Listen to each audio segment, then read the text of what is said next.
촛불혁명 세력, 그들은 누구인가라는 주제로 좀 얘기를 나눠보겠습니다.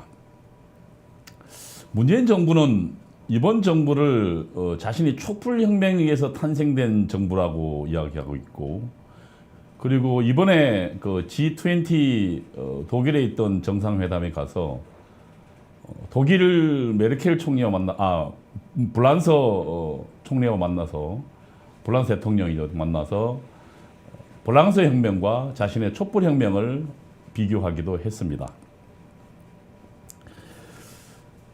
제가 좀 뒤져보니까요, 지금 문재인 정부가 시작하고 있는 여러 가지의 정책들은 사실상 촛불혁명, 그리고 그들이 만들었던 2017 촛불 권리선언, 그리고 거기에 110개 분야 100대 과제에 나와 있는 얘기들입니다. 그래서 과연 이 촛불혁명 세력들, 그 사람들이 어떤 사람들이고 어떤 생각을 갖고 있는지를 좀 보는 것도 지금 현재 문재인 정부를 이해하는데 굉장히 중요하다고 하겠습니다. 촛불혁명은 뭐 아시다시피 87년 6월 투쟁에서 그 근원을 찾고 있습니다. 그래서 이번 60항쟁 그 기념일에 아주 대대적으로 했었죠. 문재인 대통령도 저녁에 기념일에 참석해서 기념사도 했고요. 촛불이 나타난 건 2008년 광우병 사태지만 그 이후에 2002년 미선희 효순이 사건, 2008년 광우병 사태, 2014년 세월호 사건, 그리고 2016년 최순실 사태와 대통령 탄핵, 이렇게 이어지고 있습니다. 그래서 사실상 이번 촛불혁명의 주역들은 87년 6월 투쟁을 통해서 성장한 서대협 출신들, 그리고 이후에 87년 8월 15일 날 발족한 전대협 출신들의 후예라고 할 수 있겠습니다. 이들이 성장해서 우리 사회 구석구석에, 일부에는 문화운동으로, 일부는 교수 또 지식인 운동으로, 또 일부는 또 변호사로, 일부는 언론계로 수많이 각계각주에 진출했죠. 그리고 이들이 만들어낸, 물론 국회에도 들어갔죠. 이들이 만들어낸 결정체가 촛불혁명이다, 이렇게 볼 수 있을 겁니다. 그래서 사실상 87년도 6월 투쟁하고요, 그 이후에 좀 시간이 지났습니다만 2002년도, 2008년도 대부분 동일한 양상을 보입니다. 그리고 투쟁의 형식이나 그리고 내용에서도 동일하고요. 그 주도하는 세력도 굉장히 동일합니다. 86년도 10월 말에 시작된 촛불혁명은 박근혜 정권 퇴진 비상국민행동이 주축했지만 그 전 단계는 2016년도, 2015년도에 발족한 민중총궐기 투쟁 본부입니다. 우리가 알지만 그 과격투쟁으로 백남기 농민이 죽었고, 또 한상균 그 민주노총 위원장이 구속됐죠. 지금 그 친구를 양심 석방하고 있지만, 어쨌든 민중총궐기 투쟁 본부가 주축이 돼서, 그리고 그것이 확대돼서 만든 게 박근혜 정권 퇴진 비상국민행동이라고 할 수 있겠습니다. 그래서 민중총궐기 투쟁 본부가 어떤가를 살펴보는 것은 촛불혁명을 주도한 그 박근혜 정권 퇴진 비상국민행동의 주축 세력이니까 사실상 그 핵심 세력이라고 이야기할 수 있을 것입니다. 민중총궐기 투쟁 참여단체들을 좀 보면 민주노총이 있습니다. 우선 노동자죠. 그 다음에 전국농민의 총연맹이 있습니다. 농민이죠. 이게 이제 대칭 기층 농민입니다.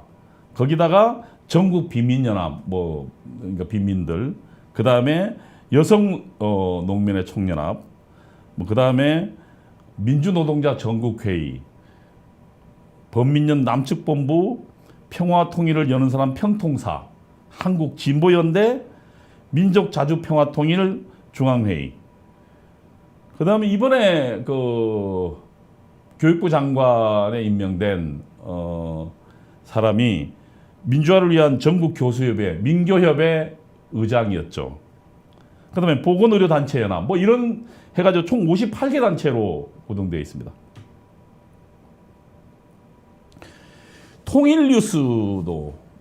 통일뉴스는 세칭 그 좌파들의 뉴스를 만들고 또 북한 소식을 전하는 종북 뉴스로 알려져 있죠.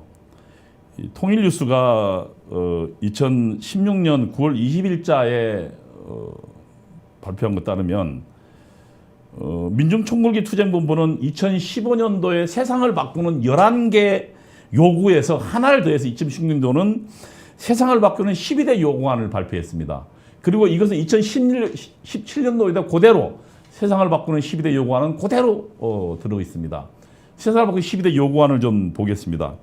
거기에 민주주의 부분에서는요, 국가보안법 폐지, 국정원 해체가 있습니다. 그 다음에 자주평화 부분에서는 대북 적대 정책 폐기, 5.24 조치 해제, 한반도 사드 배치 반대, 한미일 삼각 군사동맹 중단 등이 세부 항목으로 나와 있습니다. 이 내용을 좀 이해하려면요, 북한이 정식화한 민족해방 인민민주주의 혁명론, 그러니까 남조선 해방 혁명 전략입니다. 세칭 NLPDR이라고 이야기하는 이것을 이해를 하면, 소개하면 이것을 이야기하기가 쉽습니다. 거기에서는 대한민국을 미제국주의 식민지로 생각하고 있습니다. 그러면서 자본가들에 의해서 착취가 되는 사회라고 보고 있습니다. 그래서 한편으로는 제국주의에서 착취당하고 또 한편으로는 자본가들의 착취당하는, 그래서 민족적 억압과 계급적 억압이 동시에 나타나는 그런 사회다라고 대한민국을 규정하고 있습니다. 그러면은 여기서 해방하려면 어떻게 됐습니까?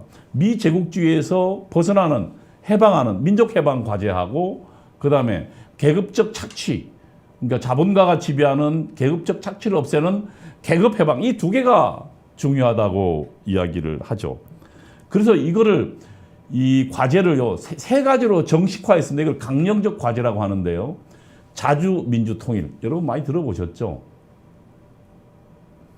더불어민주당의 최고위원을 지냈던 이인영 의원은 자기 초선 국회의원 때 인터뷰에서 우리 시대의 시대적 과제는 자주민주 통일이라고 이야기하기도 했습니다. 이 자주민주 통일은 북한이 정식화한 겁니다. 그 전에 북한이 혁명론을 수입하기 전에는 남한 학생운동사에 자주민주 통일이라는 이런 구호가 나타나지 않아요. 어쨌든 자주를 위한 투쟁에는 그 혁명론은 뭐가 나오냐면 주한미군 철수, 한미동맹 폐지, 그 다음에 평화협정 실현 등이 있습니다. 주한미군 철수는 미제국주의자가 한반도를, 특히 그 남한을 지배하는 가장 강력한 수단이다.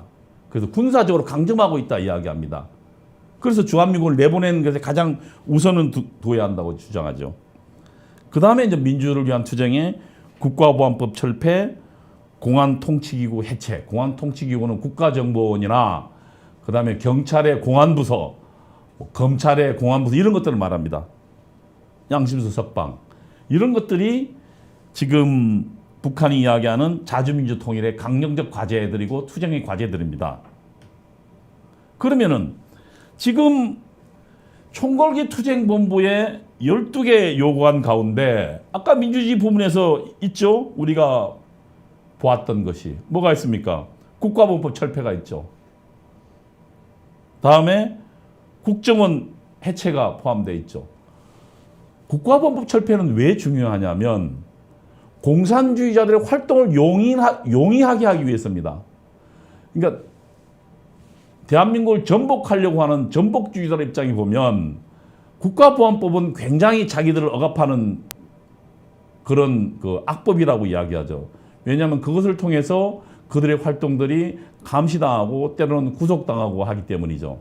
그리고 북한의 선전물들을 찬양하고 공모하는 것도 금지되어 있으니까. 그러니까 그것을 없애는 게 우선이죠. 그 다음에 또 하나, 이것을 누가 감시합니까? 국정원을 포함한 공안통치기구들이죠. 이 두 개가 포함된 건 어쩌면 당연합니다. 대한민국 혁명을 위해서는, 친북 혁명가들의 입장에서는. 근데 지금 그것이 들어가 있죠. 남한 내 공산주의자 활동을 원활히 하자. 용이하게 하자라는 것들이 그 주 목적입니다. 그 다음에 총궐기 투쟁본부가 제시하는 12대 요구안 중에요. 대북 적대정책 폐기하고 오이사 조치 해제가 있습니다. 대북 적대정책이란 북한은 이렇게 합니다. 자신들이 핵 무장을 한 것은 미국과 대한민국이 자신을 적대하기 때문이다 라고 주장합니다. 그래서 자신들은 자유적 조치로 핵을 가지고 있고 또 자신들은 자유적 조치로 지금 대한민국과 대결하고 있다고 그럽니다. 그래 사실이 그렇습니까? 어떻습니까? 서해교전 버렸죠, 북한이. 우리가 버렸습니까? 그 다음에 핵실험했죠. 그리고 또 미사일 실험했죠. 이번에 ICBM까지 성공했다고 주장합니다. 그리고 우리는 지금도 생생하지만 천안함 폭침시켰죠. 또 연평도 포격 도발했죠. 누가 그동안 대한민국을 적대했습니까? 북한이 한 겁니다. 그동안 숱한 도발들이 있었습니다. 대한민국이 먼저 도발한 거 하나도 없습니다. 그런데 북한은 뻔뻔스럽게도 미국과 북한이 자기를 적대해서 핵을 무장하고 이런 것들을 벌이고 있다고 주장합니다. 그래서 대북 적대 폐기하라고 주장하는데 정말 재밌는 것은 민중총궐기 투쟁본부, 다시 말하면 촛불혁명의 주축 세력들이 이런 대북 적대 폐기하라는 겁니다. 북한이 주장한 거예요. 그 주장에 동조하고 있어요. 오이사 조치란 뭡니까? 우리 대한민국 정부가 북한에 대해서 지원을 중단하자는 정책입니다. 수입과 수출을 금지하고 인도적 지원 자체를 좀 당분간 잠정적으로 중단하자. 왜 그랬습니까? 북한에 관광 갔던 우리 그 박광자 씨죠. 그 사람이 아침에 산책하다가 북한의 초병에 의해서 살해됐습니다.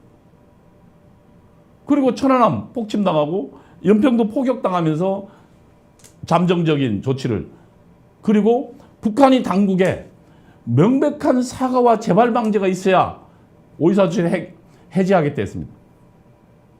그런데 아무런 현재까지 그들이 사과를 이야기했다거나 또는 재발 방지 약속을 한 적이 없습니다. 그런데 일방적으로 그 조치를 해제하라는 겁니다. 너무 부당하지 않습니까?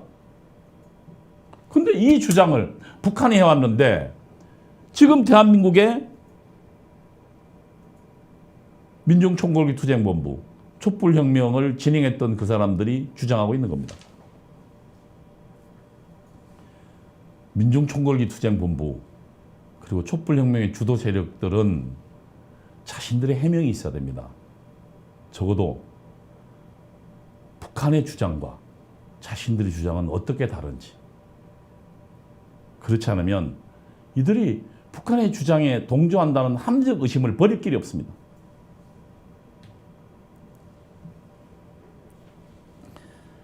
그 다음에 제가 아까 보여드렸죠. 총궐기 투쟁본부에는 대법원으로부터 이적단체로 판결받은 단체도 포함되어 있습니다.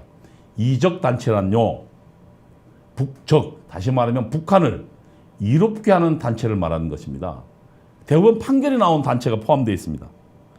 민족자주평화통일중앙회의하고 조국통일범민족연합 남측본부, 이거는 북한이 제안한 건데 북측본부, 남측본부, 해외본부가 있습니다. 북한의 통일전선부 산하입니다. 조평통 산하에 있는 기구입니다. 남조선 통일전선 기구예요. 그 남측본부, 그들이 포함되어 있습니다. 대법원 판결문에는 명백하게 이들이 북한을 이롭게 했다라고 북한의 주장에 동조하고 그들의 선전선동에 고무 찬양했다고 나와 있습니다. 이 단체가 지금 포함되어 있어요. 그리고 또 그동안 북한의 종북 활동을, 북한의 활동을 찬양하거나 또는 동조해서 종북단체라고 의심받아온, 또 실제로 그런 수사를 받아온 단체들이 포함되어 있습니다. 진보연대가 그렇습니다. 그 다음에 민주노동자 전국회의, 민주노총 산하에 있는 노동자들의 선진적 노동자들의 조직입니다. 이들도 사실상 북한의 노선과 그리고 철학의 동조인 걸로 밝혀져 있습니다. 그다음 평통사라고 불러지는 평화통일을 여는 사람들, 이 단체들이 들어가 있어요. 총궐기 투쟁본부에 이런 단체들이 포함되어 있다는 것은 이들의 의견에 동조하고 있다고 봐야 되는 거 아닙니까? 이들의 종북활동, 친북활동에 동조하고 있다. 그렇게 보는 것이 합리적 생각 아닙니까?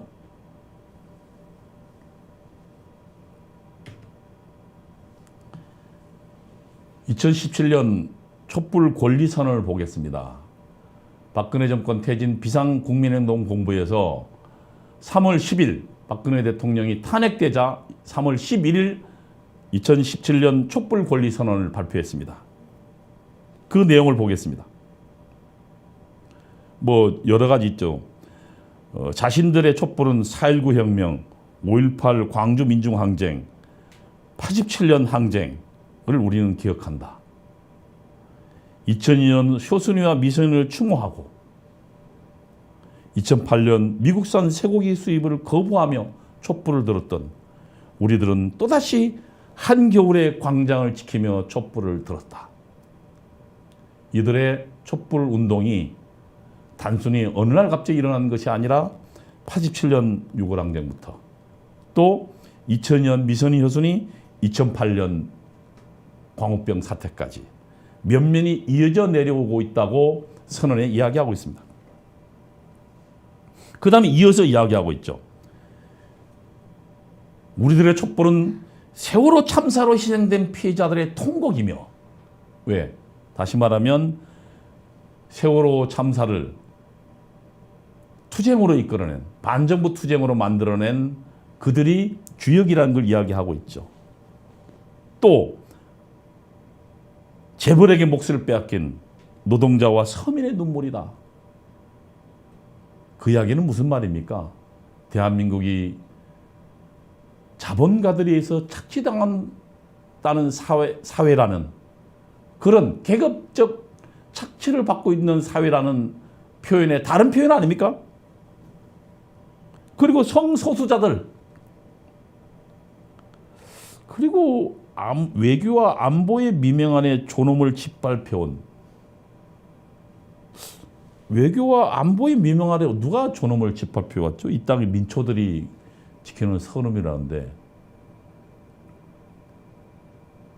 오히려 우리들이 지금 북한의 핵위협 앞에 상당히 위협에 떨고 있습니다.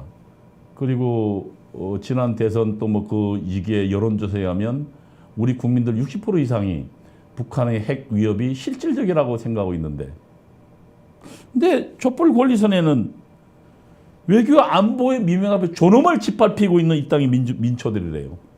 어쨌든. 그리고 마침내 우리 촛불이 국정을 농단한 소수 권력자를 끊어내렸고 민주주의를 유린한 범죄자들을 감옥에 가두었다. 민주주의를 유린했대요.